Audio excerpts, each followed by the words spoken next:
విశాఖకి చెందిన 58 మంది కంబోడియా బాధితులు శుక్రవారం విశాఖ విమానాశ్రయానికి చేరుకున్నారు. విమానాశ్రయంలో నగర పోలీస్ కమిషనర్ రవిశంకర్ వారికి స్వాగతం పలికారు. కంబోడియాలో వారు పడిన బాధలు కమిషనర్కి వివరించారు.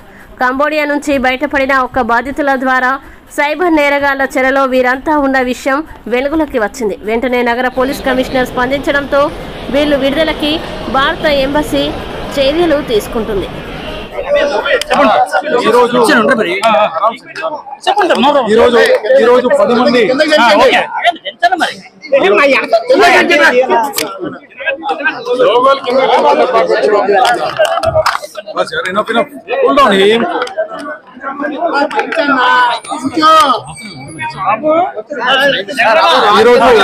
యువకులు ఎవరైతే మన ఆంధ్రప్రదేశ్ నుంచి అక్కడ కంబోడియాలో ఇరుక్కున్నారో వాళ్ళందరూ కూడా క్షేమంగా ఈ రోజు వైజాగ్ వచ్చి చేరుకున్నారు. ఇంకా నెక్స్ట్ ఫ్లైట్ లో ఇంకా 18 మంది ఇంకా రావాల్సి ఉంది. వాళ్ళు 9 o'clock ఫ్లైట్ కి ఇక్కడ వచ్చి చేరుకుంటారు. వాళ్ళు కూడా కన్ఫర్మ్ అయింది. వాళ్ళందరూ కూడా క్షేమంగా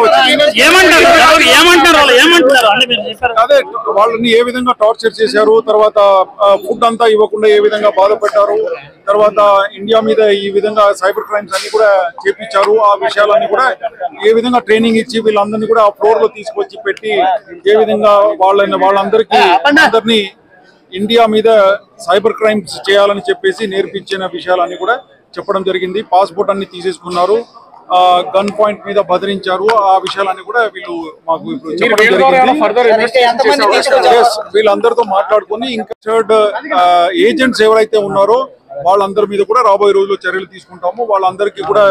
వాళ్ళందరినీ పిలిపించి ఒక సమావేశం ఏర్పాటు చేసేసి ఈ ఏజెంట్స్ ఎవరైతే ఉన్నారో వాళ్ళందరూ కూడా ట్రైనింగ్, తర్వాత వాళ్ళందరికీ కూడా టైం ఇచ్చి ఆ టైంలో వాళ్ళందరూ కూడా లైసెన్స్ తెచ్చుకోవాలి. లేకపోతే వాళ్ళ ఆఫీస్ అన్ని కూడా మూసేయాలని చెప్పేసి ఆదేశాలు ఇవ్వడం జరుగుతుంది.